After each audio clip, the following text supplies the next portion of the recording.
প্রায় বহু বছর পর স্কুল কলেজের ফ্রেন্ডের সাথে দেখা। মাঝে মধ্যে ফ্রেন্ডদের সাথে দেখা হয়ে গেলে খুবই মিস করি স্কুল কলেজ লাইফগুলা। আর নাগা বার্গার খেয়ে তো আমার অবস্থা খুবই খারাপ, একদম চোখ নাক দিয়ে পানি পড়ে, খুবই বাজে অবস্থা। আর কিনতে গিয়েছি এক জিনিস আর নিয়ে এসেছি আরেক জিনিস, এই হতে থাকে আমার সাথে। তো চলুন কথা না বাড়িয়ে ব্লগটি শুরু করি। আসসালামু আলাইকুম এভরিওয়ান, ওয়েলকাম করছি আমার নতুন একটি ডেইলি ব্লগে। কেমন আছেন সবাই? আজকে একটু আমাদের বাড়ির আরেকটা সাইড দিয়ে আমি ঘুরে যাচ্ছিলাম। প্রতিদিন যেই সাইড দিয়ে যাই ওই সাইড দিয়ে আজকে আর ভিডিও করলাম না, চিন্তা করলাম যে অন্য সাইড যেটা আছে ওইটাতে আপনাদেরকে ভিডিও করে দেখাই। আমাদের আসলে নতুন ঘরে যাওয়ার কয়েকটা রাস্তায়, মানে চারদিক থেকেই হচ্ছে যে নতুন বাড়িতে যাওয়া যায়। আর আস্তে আস্তে তো বললামই সবারই ছুটি ঘনিয়ে এসেছে। আজকেই ছিল লাস্ট ডে আমার আপুদের সাথে, মানে আমার আপুরা হচ্ছে যে আজকেই চলে যাবে। এটা তো আমার কালকের ভিডিও। আর এই দেখেন আমার মেহেদির কালারগুলা কেন জানি উঠছিলই না। আমার এত বেশি বিরক্ত লাগে এই মেহেদি উঠার সময় যে কালারটা থাকে হালকা হালকা উঠে যায়, মানে খুবই বিরক্ত লাগে আর কি।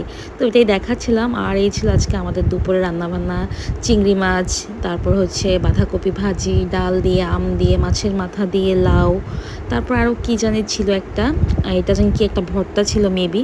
এই ছিল আমাদের দুপুরের খাওয়া দাওয়া। দুপুরে খাওয়া দাওয়া করেই বাবুর জন্য খাবার নিয়ে গিয়েছি ওকে খাওয়ানোর জন্য। আর ওকে খাওয়ানোর যে কতটা প্যারা জাস্ট আপনারা দেখেই বুঝবেন। যে দেখেন সে কান্নাকাটি শুরু করেছে, এখানে খাবে না। তো আমার হচ্ছে তার পিছনে খাবার নিয়ে নিয়ে হচ্ছে দৌড়ানো লাগে। আমার আর ভালো লাগে না এই জিনিসগুলা। কার কার বাবা মারা বা কোন কোন গার্ডিয়ানরা বা কোন কোন বাবা মারা এইসব ফেস করেন বলেন তো আমার মতো। এটা তার পিছনে পিছনে হচ্ছে আমি এখন খাবার নিয়ে যাচ্ছি যে সে খাবে, তারপরও তাকে আমি খাওয়াতে পারিনি।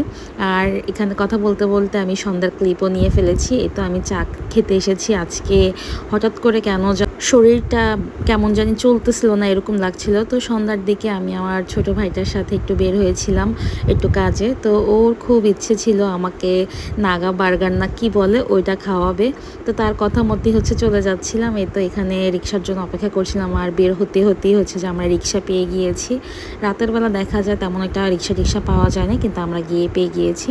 আর এই তো আমরা চলে এসেছি অলমোস্ট আমাদের বাজারের দিকে।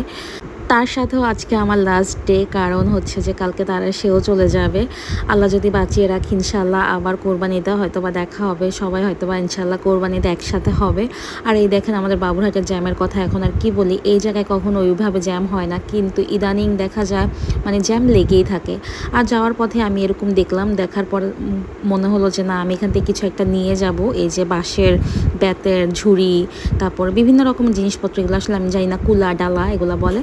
তো এই তো আমার ভাইয়ের রিকমেন্ডেশন অনুযায়ী আমি চলে এসেছি এখানে বার্গার খাওয়ার জন্য, যেটা কিনা নাগা বার্গার। আমিও যদিও খেতে চাই নাই, তার খুব ইচ্ছে হয়েছে যে আমি যাতে আজকে নাগা বার্গারটা খাই। তো কি করব, ভাইয়ের কথা অনুযায়ী চলে গিয়েছি বার্গার খাওয়ার জন্য। আর এটা নতুন হয়েছে হয়তো বা, আমি কখনো এটাতে আসি নাই, এই প্রথম দেখলাম। তো আমার কাছে ভালোই লেগেছে, ছিমছাম একদম নিরিবিলি ছিল। আর ওইখানে গিয়ে দেখা হয়ে গেল আমার সেই স্কুল কলেজের ফ্রেন্ড রুবেলের সাথে। বহু বছর পর তাদের সাথে দেখা, মনে হচ্ছিল ওই দিনই মাত্র কলেজ থেকে বের হয়ে আসলাম সব একসাথে। এখন অলরেডি 7 বছর হয়ে গিয়েছে। আর এই ছিল আমাদের নাগা বার্গার। একটা ছিল নর্মাল বার্গার, আর একটা ছিল আমার ছোটো ভাইয়ের নর্মাল বার্গার, আর আমার ছিল নাগা বার্গার। তো আমি একটা চিকেন ফ্রাই অর্ডার করেছি। আমি ভেবেছি নাগা বার্গার তেমন একটা হয়তো বা ঝাল হবে না, তো প্রথম বাইট দিয়ে তেমন বুঝি নাই। পরবর্তীতে যখন বাইটটা দিলাম মুখের মধ্যে মনে হচ্ছিল যে আগুন ধরে গিয়েছে, এত বেশি ঝাল। তো আমি ওকে বারবার বলছিলাম তুমি এটা কেন আমার জন্য অর্ডার করেছো, তুমি তো আগে খেয়েছো। মানে আমার মুখটুক একদম জ্বলে যাচ্ছিল। দেখেন আমার চেহারার ফেসের মানে অবস্থাটা জাস্ট দেখলেই বুঝবেন যে আমি কোনোভাবেই না খেতে পারছিলাম না। জাস্ট হচ্ছে যে টাকা দিয়ে কিনেছি তাই হচ্ছে খেতে হবে, নয়তো আমি রেখেই চলে আসতাম। মনে হচ্ছিল, বললাম না, যে মুখের মধ্যে জাস্ট হচ্ছে যে বোম্বাই মরিচ যেটা ওইটা ব্লাস্ট করছিল। আমার এত রাগ হচ্ছিল যে কেন এটা অর্ডার করলো, বা ও তো জানেই যে এটার টেস্ট এরকম, তারপরও কেন অর্ডার করলো। তারপর আর কি কোনো রকম একটু করে খেয়ে বাকি অর্ধেকটা আমার রেখেই দিতে হয়েছে। কোনোভাবেই হচ্ছে যে আমি আর খেতে পারছিলাম না, এতটাই ঝাল ছিল। তারপর হচ্ছে যে একটা চিকেন ফ্রাই নিয়েছি। চিকেন ফ্রাইটা অ্যাভারেজ ভালোই লেগেছে। আমার চোখে নাকে দিয়ে খালি পানি পড়ছিল। আমার চেহারা এক্সপ্রেশন দেখলেই কিন্তু আপনারা বুঝবেন। চিকেন ফ্রাইটা যথেষ্ট ভালো ছিল। আমি এতটাও এক্সপেক্ট করি নাই তাদের থেকে যে নতুন দোকান অনুযায়ী বা খাবারের টেস্ট এতটা ভালো হবে। আমার কাছে খুবই ভালো লেগেছে তাদের চিকেন ফ্রাইটা। তারপর তাদের থেকে আমি অর্ডার করেছিলাম একটা লাস্সিটাও বেশ ভালো ছিল, বেশ মজার ছিল, রিফ্রেশিং ছিল। আমার কাছে বেশ ভালো লেগেছে। এক এক দোকানে দেখা যায় কি মাঝে মধ্যে লাস্সিটা দেখা যায় কেমন একটা দইয়ের বাজে স্মেল আসে, কিন্তু তাদের লাস্সিটার থেকে এরকম ছিল না। আমার কাছে বেশ ভালো লেগেছে। আমি এখানে কোনো রকম রিভিউ দিচ্ছি না, জাস্ট আমি আমার এক্সপেরিমেন্ট বলছিলাম আর কি। আর এই তো খাওয়া দাওয়া করে তারপর হচ্ছে যে আমরা দুইজন হচ্ছে বের হয়ে গিয়েছি।